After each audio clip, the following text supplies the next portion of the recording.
Hoy nos encontramos en...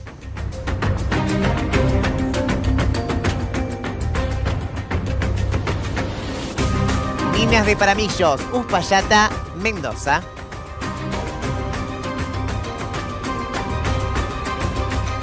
Y te voy a preguntar a vos, ¿con quién nos vamos a encontrar en este informe especial? Bien, Minas de Paramillo es una de las explotaciones mineras más importantes en la historia de la Argentina. Vamos a ver construcciones, registros históricos que datan del siglo XVI, XVII, XVIII, XIX y XX. Mucho tiempo estas minas fueron explotadas, mucha gente de diferentes lugares, etnias, llegaron a este lugar y bueno, mucha gente atrae muchos mitos, atrae muchas historias, el boca a boca. Está este lugar muy cargado de leyendas y de mitos que vamos a explorar hoy. ¿Estás preparado, Diego? Porque llega uno de los informes especiales más esperados. Mina de Paramilla, acá en Canal 9.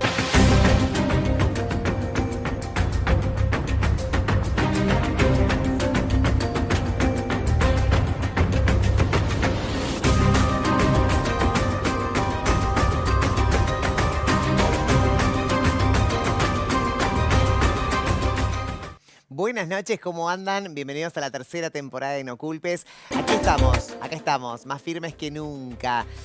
Un informe especial bastante complicado. ¿Por qué? Porque a medida que vayamos conociendo qué sucedió ahí, te va a sorprender. Por eso quédate en la pantalla del 9. Ya te digo que se activaron nuevamente las redes sociales, @NSN Canal 9. Estamos en Twitter, estamos en Facebook y estamos en Instagram también para que nos mandes felicitaciones, para que nos mandes mensajitos de qué departamento nos estás mirando en este momento, ¿sí? Y también la fotito a nuestro WhatsApp 261-316-00. Estamos de estreno y queremos compartirlo junto a vos. Desde ya agradecerles a todas las autoridades de Canal 9 por apostar una temporada más a No Culpes. El año pasado no sabíamos para dónde ir, la verdad es esa, no sabíamos. Y de repente encontramos un huequito que se llama visibilizar. Visibilizar tu historia, visibilizar hechos, visibilizar nuestra cultura. Y a partir de allí todo cambió. Vos te conectaste, nosotros nos conectamos y allí empezó esta historia de No Culpes. Hoy vamos por eso. Este año vamos a visibilizar mucho más. Vamos a estar más fuertes que nunca. Así les digo. Vamos a conocer patrimonios de nuestra provincia que te van a sorprender. Bienvenidos a la tercera temporada de No Culpes a la Noche.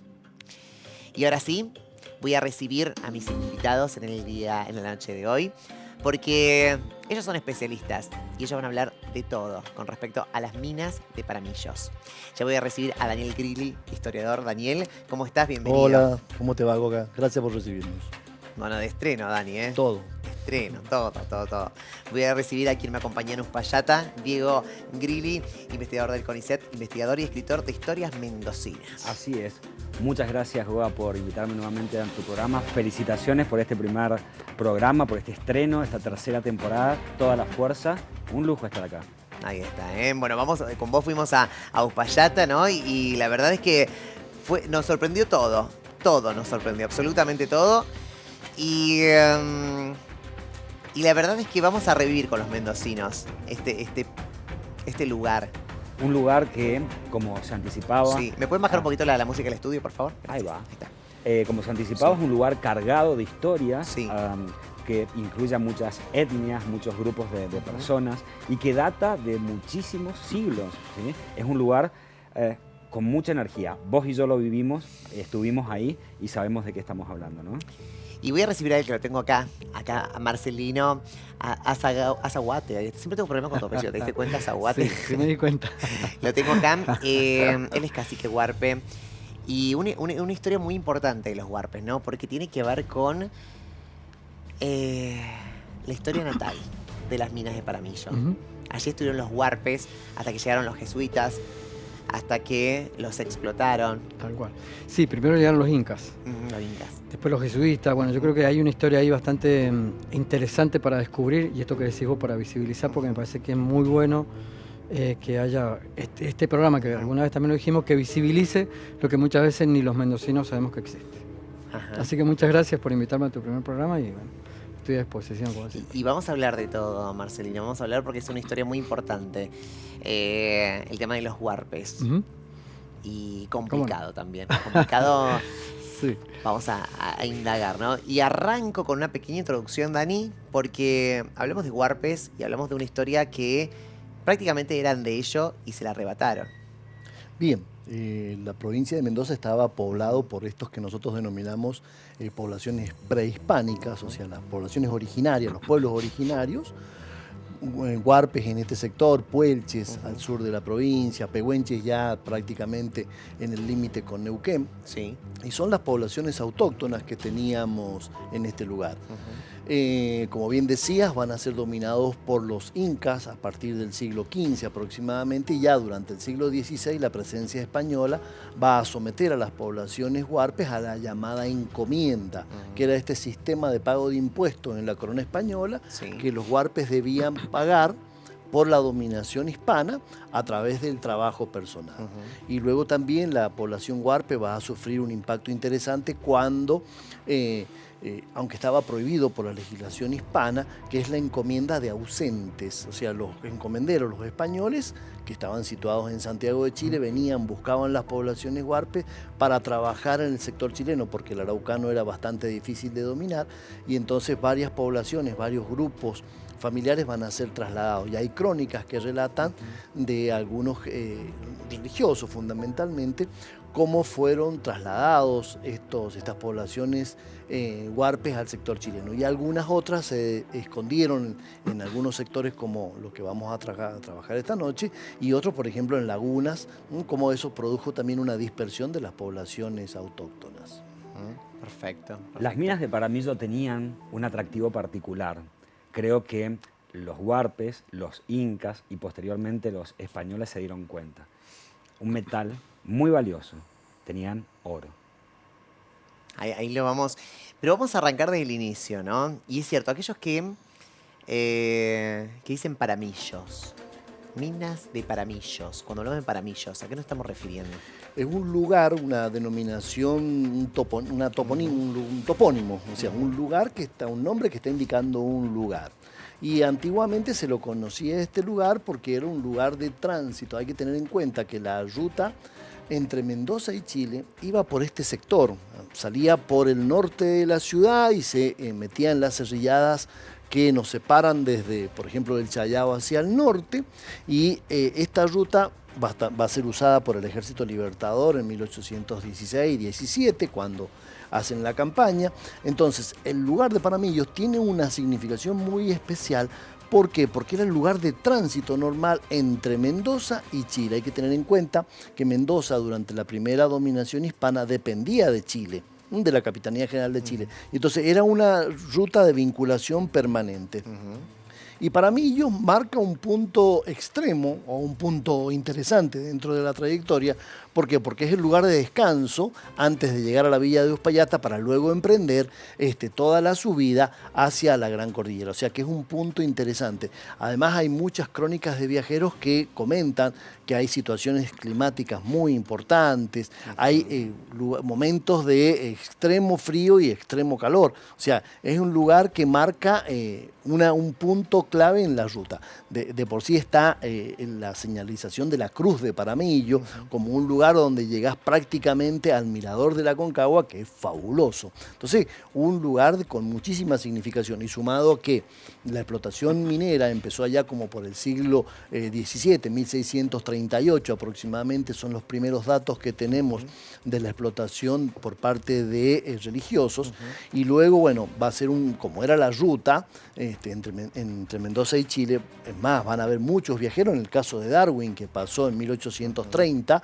aproximadamente, pasó por el lugar y identificó a las araucarias, que después, con el paso del tiempo, y esto es interesante nombrarlo, la conciencia preventiva de Mendoza no es muy buena, y esas araucarias se han ido perdiendo con el tiempo, han quedado nada más que los restos donde han quedado las placas. Pero es un sector con muchísima significación histórica. Bien. Le sumo a la respuesta que dio Dani, que es impecable, esto del origen de Paramillo, ¿sí? Y un poco yo estoy acá para desarrollar la voz popular, lo que se comenta, y viene de la palabra páramo. lugar desolado. Justamente los españoles le dieron esa asignación y le otorgaron este sufijo, ¿sí? Que es el Paramillo, es como español, Paramillo. Ajá, ¿sí? Son muy las bien. minas del Paramillo. ¿sí? Ah, muy bien. Es más, no que, los relatos mineros hablan que a los animales no quedaban. Gatos y perros se iban. ¿Por qué? Por el tema de la inclemencia del tiempo, sumado al soroche. El soroche es el mal de montaña, que era algo que normalmente sucedía ahí. Entonces, las crónicas de viajeros... Soroche, mal de montaña. Es el apunamiento. Ah. Es el apunamiento, que hoy le decimos la puna. Ajá. Cuando va subiendo, te falta el oxígeno, te duele la cabeza, Bien. o el vehículo, Perfecto. los, Tapan los los antiguos oídos. vehículos Perfecto. no funcionaban. Bien, bien, bien, bien. Entonces era algo que las crónicas de los mineros, ten en cuenta que desde 1600, bueno, como lo dijimos, 1600 y tanto, ya lo querían poblar. Es más, se pensó llevar una colonia de presos a Uspallata para poder trabajar en las minas, pero no funcionó porque las inclemencias del tiempo son muy duras, muy, muy extremas. Tal es el caso de que, por ejemplo, gatos y perros no se quedaban en la mina, se iban. Condiciones extremas de Sí. trabajo, ¿sí? Sí. Esclavización Ahí es vamos, la Diego, palabra. ahí vamos, no se me adelante, no se me Y es lo adelante. que No se me tendríamos adelante que- porque que ya desarrollar, vamos sí. a hablar y tenemos que presentar, ya me dice el productor, él 15 me adelanta, como él fue a Uspallata conmigo, fue con todo el equipo de producción, quiere adelantar, ya sabe por dónde vamos a ir. Pero vamos ahora sí al primer informe especial de No Culpes, Minas de Paramillos, la historia.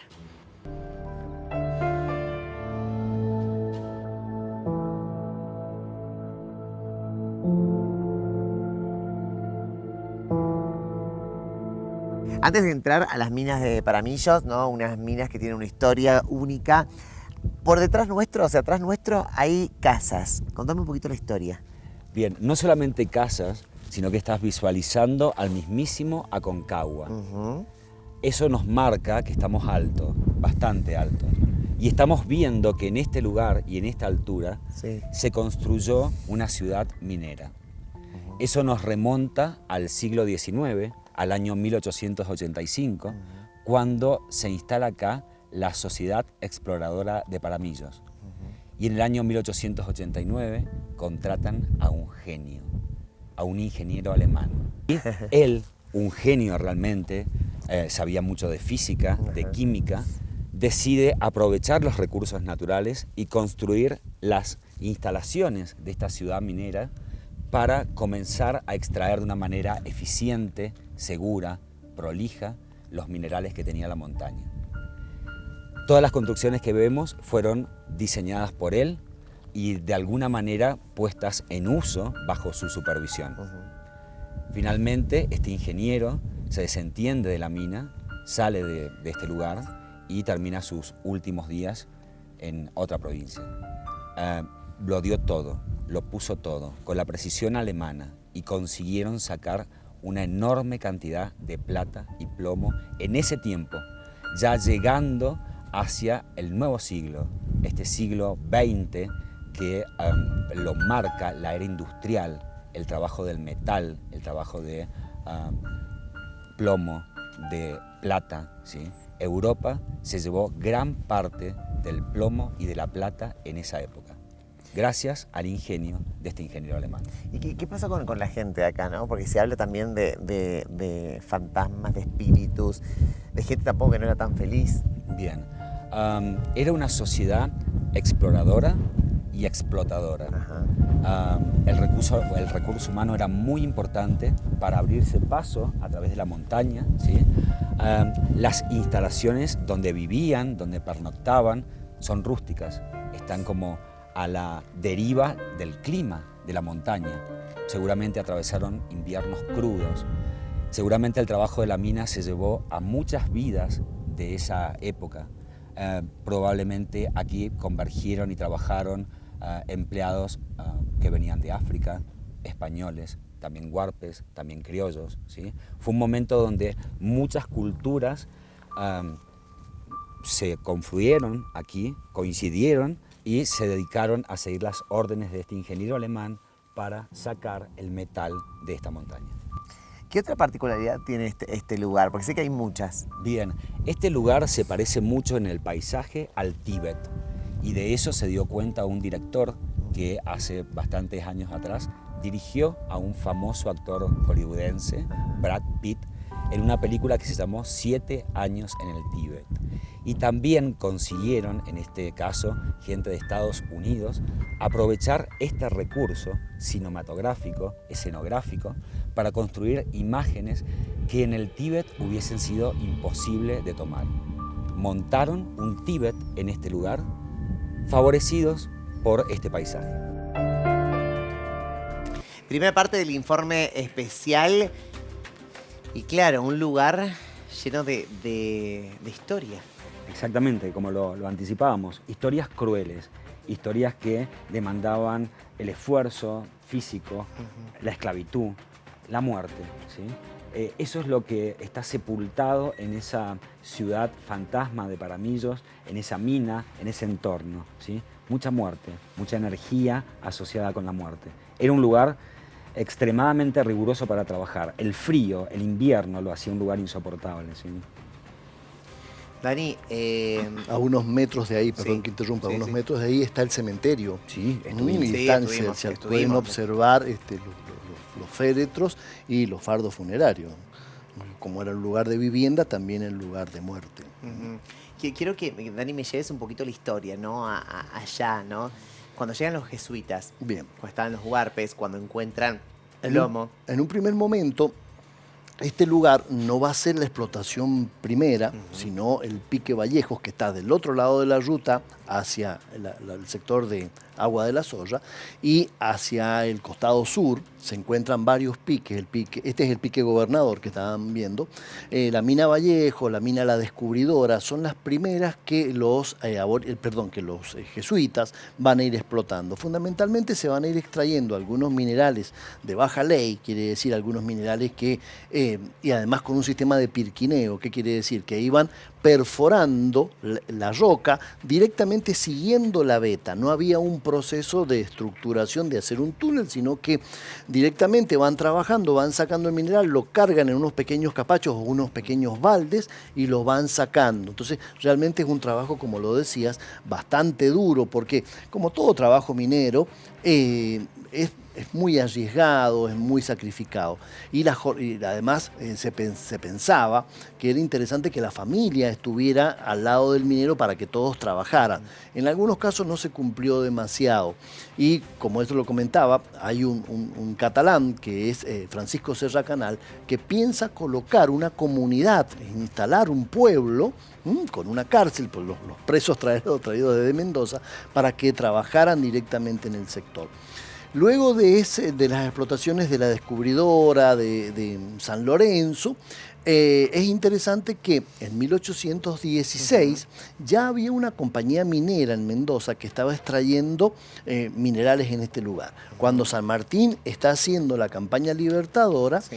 esa compañía minera estaba en crisis y los principales accionistas les van a donar a San Martín una piña, un bloque de metal extraído de este sector de Paramillos. San Martín lo incorpora a las cajas reales, diría, a los fondos para la formación del ejército y luego lo va a vender, así obtiene dinero para la formación del ejército. Y termino con esto. Sí, sí. En 1802 es interesante el censo de 1802 Sí. porque nos arroja que para esa época, 1802, habían 17 plateros en la población activa de Mendoza. Es decir, que el trabajo de minería aquí abajo en la ciudad tenía realmente un resultado interesante, porque uno se hace la comparación, pasa que si uno dice 17, comparado con el resto de las otras actividades podría quedar como un número perdido, pero comparado con otras actividades era un número muy interesante. Para Mendoza, a principios del siglo XIX, tendríamos una industria minera muy importante. Muy bien, me voy a Marcelino. Los huarpes. Historia nuestra, historia que tiene que ver con Mendoza, muy sufrida, ¿no? Porque fueron también los primeros explotados de las minas. Claro, yo creo que esta historia de las explotaciones, no solo en las minas, ha sido como una constante en todo el continente de América. Yo creo que en el caso particular nuestro, los huarpes pasó en las minas de Paramillo y hasta las últimas épocas sí eran todos prácticamente huarpes los que trabajaban ahí, sino que además esto que decíamos recién, que fueron trasladados a Chile. a Chile como mano de obra y para trabajar en las minas. Yo creo que esa parte de la historia que es la que no se cuenta, porque fíjate que ahora estamos hablando de la historia y aparecemos de los jesuitas para arriba, y sin embargo para atrás hubo otra historia con los incas, que no fue tampoco menos, sino que es una parte que está como invisibilizada, porque bueno, hay muchas cosas a descubrir también con el tema de los incas cuando hablan del camino del Inca, que en realidad no es un camino del Inca, sino que es una red vial mucho más antigua que el Inca y que se fue haciendo de a poco, no es que se hizo todo de golpe, lo fueron haciendo los distintos pueblos de la zona andina de acuerdo a las necesidades que cada uno iba teniendo de conectarse con otros o de expandirse, ¿no? Entonces yo creo que hay esa parte de la historia en donde parece que la historia arranca cuando llega a Europa-América, es la que nos está faltando, ¿no? Que es justamente lo que estamos hablando ahora nosotros acá, es decir, bueno, ¿qué pasaba con las minas de Paramillo antes de que llegaran los españoles a esta zona, ¿no? Y ahí yo agrego una pregunta interesante de algo que no terminé de cerrar en el viaje que hicimos, que es ¿cuál fue o cómo fue la relación entre los huarpes, que eran los locales, ¿sí? y la llegada de los incas? ¿Fue una conversación, fue un trato o estuvo también dominada por la violencia y la imposición? No, me parece que eran de distintos modos violentos, digamos, de ir conquistando los pueblos hacia los 4 puntos cardinales del Cusco. Y en el caso de Mendoza yo creo que fue así también. Y me parece que los incas tenían otro sistema distinto, pero también de sometimiento. Y que una de las formas, digamos, de sometimiento que tenían los incas era o apropiarse de los dioses que tenían los pueblos y llevárselo a Cusco, o hacer ceremonias en donde hacían ceremonias los pueblos de ese lugar, como en el caso nuestro en la Concagua, que se encuentra la momia en los años 1980, por ahí, la momia de la Concagua, que es una ofrenda inca justamente para posicionar, digamos, esa espiritualidad de ellos sobre la nuestra, ¿no? Yo creo que el sometimiento de los pueblos de América, después de la conquista de Europa, fue a través de la espiritualidad fundamentalmente, ¿no? Del miedo y de la culpa, y de que aparece esta nueva religión machista, me gusta decirlo siempre a mí, muy bien. sobre la cultura de los pueblos de América, que era totalmente energía femenina, ¿no? Siempre un dios y una espada ahí generando Dani. ese Es miedo. interesante porque el imperio incaico es un imperio expansionista y tenía un método que se llama mitimae. Totalmente. Si el pueblo no aceptaba la autoridad del Inca directamente, era desarraigado el pueblo y colocado en otra región, cosa que perdía su vinculación con el espacio y con el lugar de origen, y entonces directamente de esa manera lo iban dominando. Era realmente, tenía una práctica fabulosa. Y lo que vos comentabas de los caminos, eso es muy interesante. ¿Por qué? Porque los incas hacen su red vial sobre los caminos existentes. Es decir, que si te quisieras remontar, decir, mirá, ellos van a aprovechar el recurso humano, el recurso físico, y sí, la dominación vino por el aspecto militar y también por el aspecto cultural. ¿Por qué? Porque directamente imponen, por ejemplo, la camiseta andina, las sandalias, la cerámica, con lo que lentamente las costumbres de los pueblos originarios van quedando sojuzgadas bajo la dominación de este imperio que tenía una política expansionista, pero fabulosa. No, nada envidiable a lo que tenían los romanos, exactamente otra forma, con diferencia en tiempo y el espacio, pero las prácticas son idénticas. Sí, exactamente. Yo creo que también esa parte es interesante de la historia que se empieza a conocer porque es justamente lo que nunca nos enseñan en las escuelas. Y además, otra de las cosas que pasa, digamos, es que cuando llegan los españoles a esta parte sur de América, los coronistas, digamos, de esa época, que es lo primero que ven como gran imperio en América del Sur, y bueno, son los incas, expandidos hacia los 4 puntos cardinales de Cusco, que era como el ombligo del mundo para ellos, ¿no? Entonces yo creo que también eso ayuda mucho a que después esta historia oficial que tenemos invisibilice la otra parte de la historia, que es justamente lo que estamos comentando. La historia la escriben los que ganan. Claro, exactamente. Lo que tenés es el recurso. Por eso estamos acá, para visibilizar, ¿no? todo tipo de historias, ¿no? Y la de nuestra cultura, que es la de los huarpes. ¿Qué pasó después? ¿Hay descendencia huarpe en Uspallata? Digamos, desde ese entonces, estamos hablando desde el comienzo. Mira, yo sinceramente no tengo un registro para decir que sí quedan, pero me imagino que tienen que haber quedado. Lo que pasa es que, fíjate que los que trabajaban en las minas eran huarpes que eran llevados de su lugar, no sé, por ejemplo, de esta zona del Valle de Huantota, de las lagunas, capaz que también de la zona del Valle de Uco.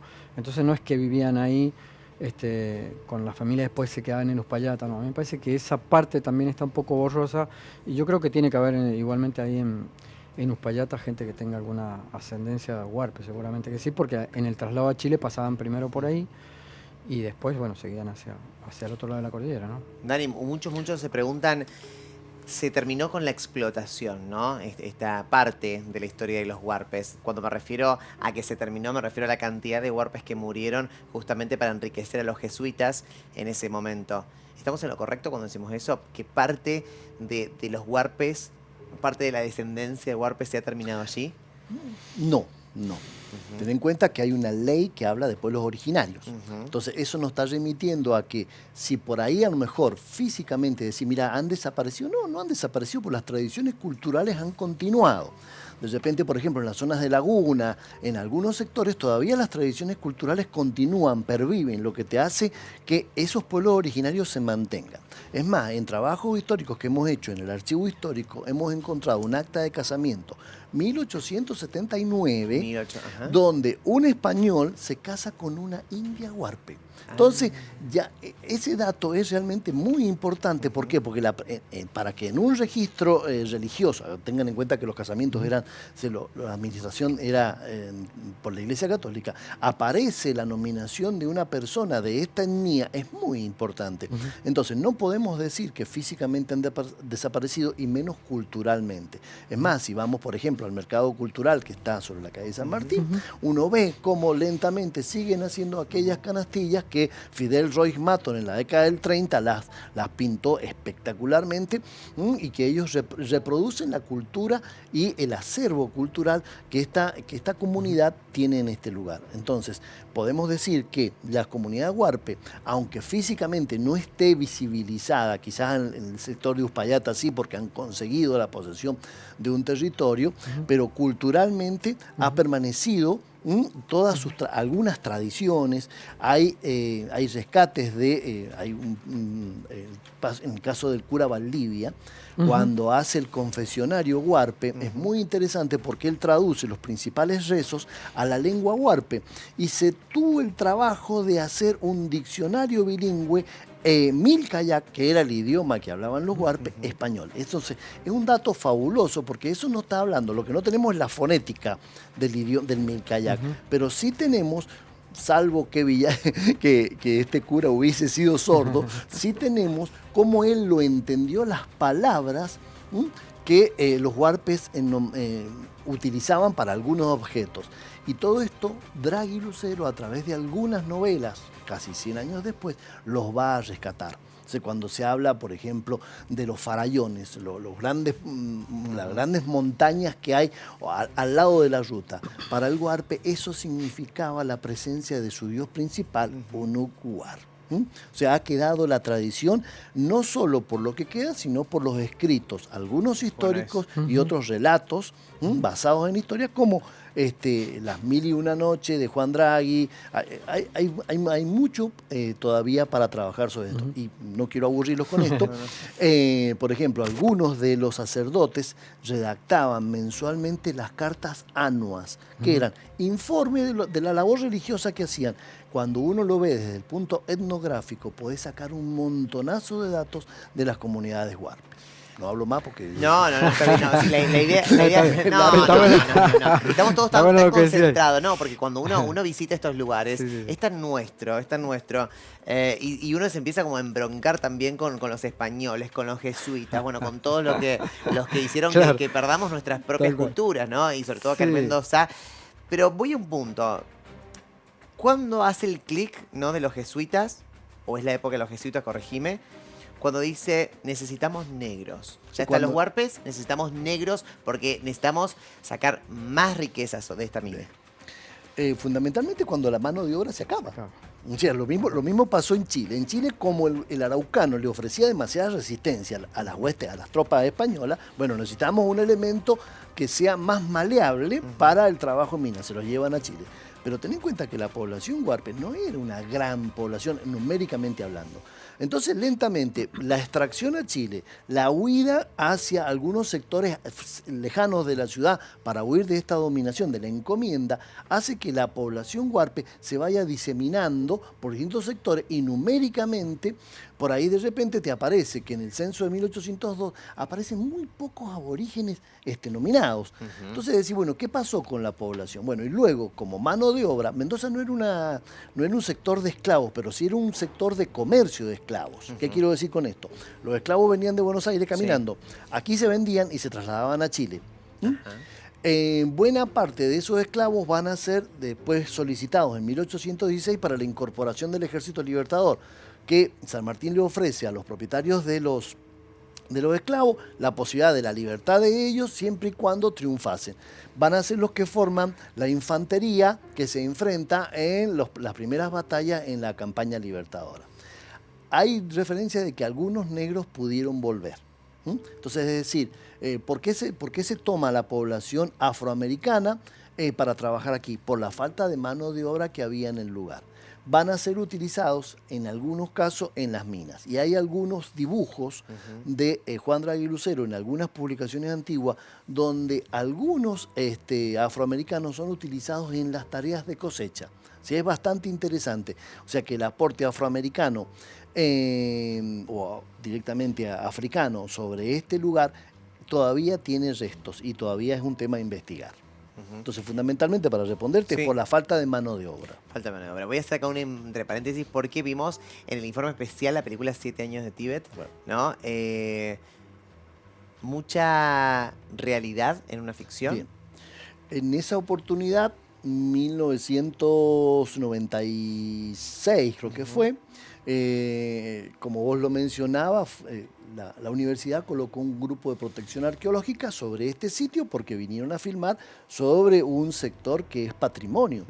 Entonces tuvimos la oportunidad, yo era alumno en ese momento de la facultad, tuvimos la oportunidad de participar con un grupo de arqueólogos. Fuimos a ver cómo trabajaban y eso fue realmente, la experiencia que vivimos fue fabulosa, al ver lo que es un set de filmación sobre ese lugar, y hay 2 escenas prácticamente que las vimos completas, cuando es el ataque del ejército chino a la comunidad, se hace sobre una de donde ustedes estaban, se hace ahí en ese lugar, y vimos, bueno, cómo se utilizaron toda esta estructura, cómo se quemó madera para simular madera antigua. O sea, vimos el desarrollo de la película en este lugar. Realmente fue un hecho fabuloso, el hecho de que nuestro patrimonio arquitectónico aparezca en una película es bastante interesante. Quizás habría que, como no es una película demasiado vista y es un poco lenta, por ahí un poco cansadora, pero sí es bonito reconocerlo, que aparecen unos paisajes de Uspallata fabulosos y todo este sector de Paramillos cuando se producen algunas escenas de la película. Es muy bonito. Perfecto. Un lugar fabuloso. Muy bien, muy bien. Vamos a la segunda parte, pero vamos a introducirnos, Diego, porque la pregunta es, ¿quién es Timoteo, no? Y acá nos vamos un poquito a lo místico, a la leyenda de Uspallata. Voy a poner un pequeño entre paréntesis para saber. Bien, como anticipábamos, las minas de Paramillos reportan historias de todos los siglos y el siglo XX también fue un momento en el que se hablaba de Paramillos. En esa época estaba bajo la gestión del doctor Villanueva, la mina, quien había sido gobernador de Mendoza, y era una ciudad, concurría bastante gente, había una oferta laboral importante. Si te la bancabas como minero, tenías oferta laboral, podías conseguir laburo ahí.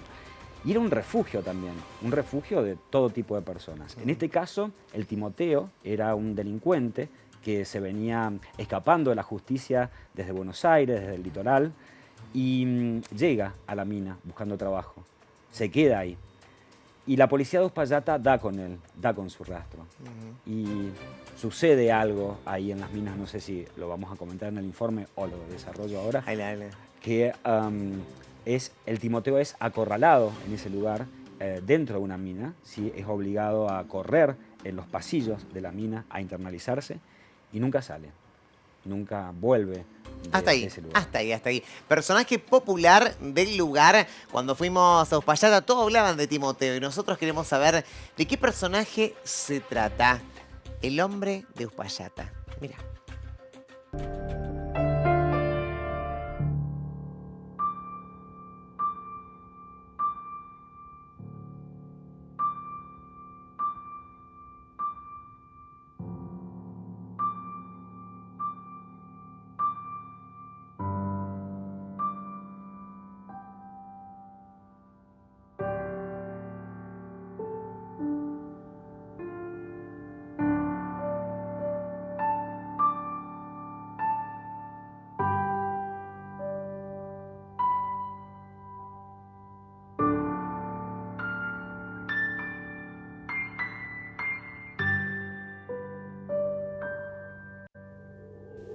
Estamos en un lugar muy, pero muy importante que pocos mendocinos saben, Diego. Sí, estamos en los restos de una capilla. un lugar que denota la conquista de los españoles, Sí. finalmente, sobre este territorio, imponiendo costumbres del catolicismo. Una capilla y un cementerio, pero se manejan con fosas comunes, porque era mucha la gente que moría. En este lugar tenemos enterrados incas, huarpes, españoles, gente inmigrante de Europa, gauchos, esclavos, pero falta alguien en esta capilla. El Timoteo. El Timoteo no está acá. El Timoteo está metido en esa mina. Murió allí y es una leyenda mucho más contemporánea del siglo XX, que reporta una persona que huía de la justicia. Y cuando huía de la justicia encontró acá, en esta ciudad minera, un refugio. Trabajo, tabaco, alcohol.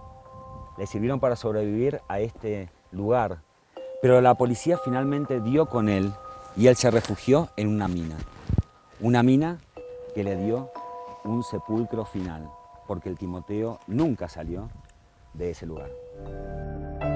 Muy bien, un informe especial hablando de uno de los personajes que se habla allí. Cuando fuimos con Diego, bueno, hablaban de este personaje y estamos acá informando acerca de qué se trata. Como Timoteo, debe haber varios personajes que vamos a ir desarrollando mañana en la segunda parte, porque nos queda poco tiempo, se pasó volando el programa.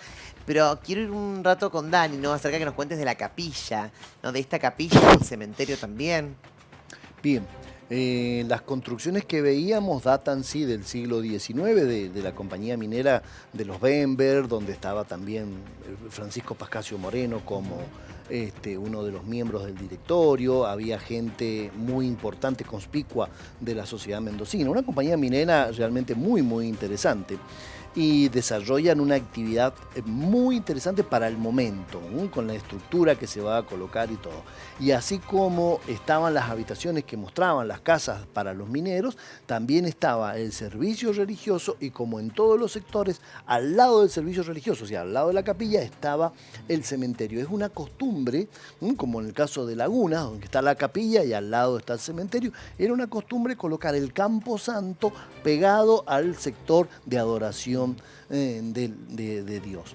Entonces, ahí en este lugar se encontraban hace un tiempo atrás, se podían ver los cajones, se podían ver los restos de los fardos funerarios, y la capilla era pequeña, tiene que haber tenido techo de madera, presumiblemente, con un techo de 2 aguas y una construcción de características, como los describías, con material propio del lugar, rocas colocadas en pirca hasta una determinada altura, y tenían unas pequeñas ventanitas. Hay algunos, como también lo mencionaba, en el trabajo de Abel Ayeman, se puede ver cuando, o sea, Abel Ayeman es este ingeniero alemán que planea todo este sector de Paramillo.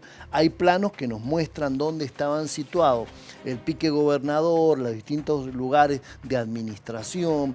Es más, yo recuerdo la memoria de don Marcelo, que era un lugar, una persona que nos hacía la guía ahí cuando estuvimos trabajando, y nos describía perfectamente todo este lugar. Tampoco hay que olvidarse que ahí está la tumba, o por lo menos el lugar de la muerte del gaucho Cubillos, que tiene trascendencia importante. Hoy estoy quemando temas, perdónenme. Estás quemando temas, eso es para mañana, no me quemen Bueno, los temas. Mil disculpas. Sí.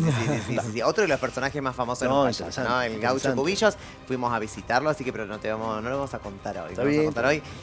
Congelamos esta primera parte.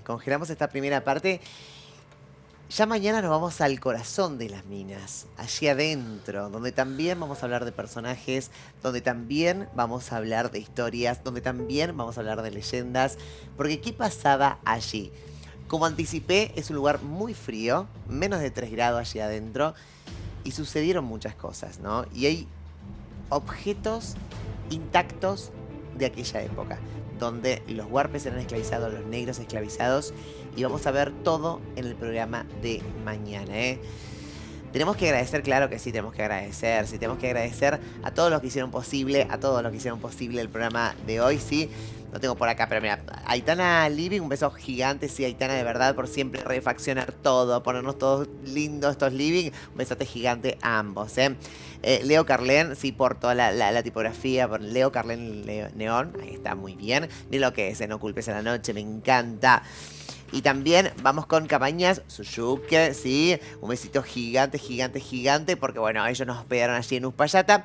Y de Láser Sillones también, beso gigante. Hay que agradecer porque si no, no tenemos nada de lo que es hoy esta nueva temporada y sobre todo, ¿no? Mendocinos que apuestan a programas como este que intentamos visibilizar nuestra cultura. Así que un beso gigante a todos, ¿eh?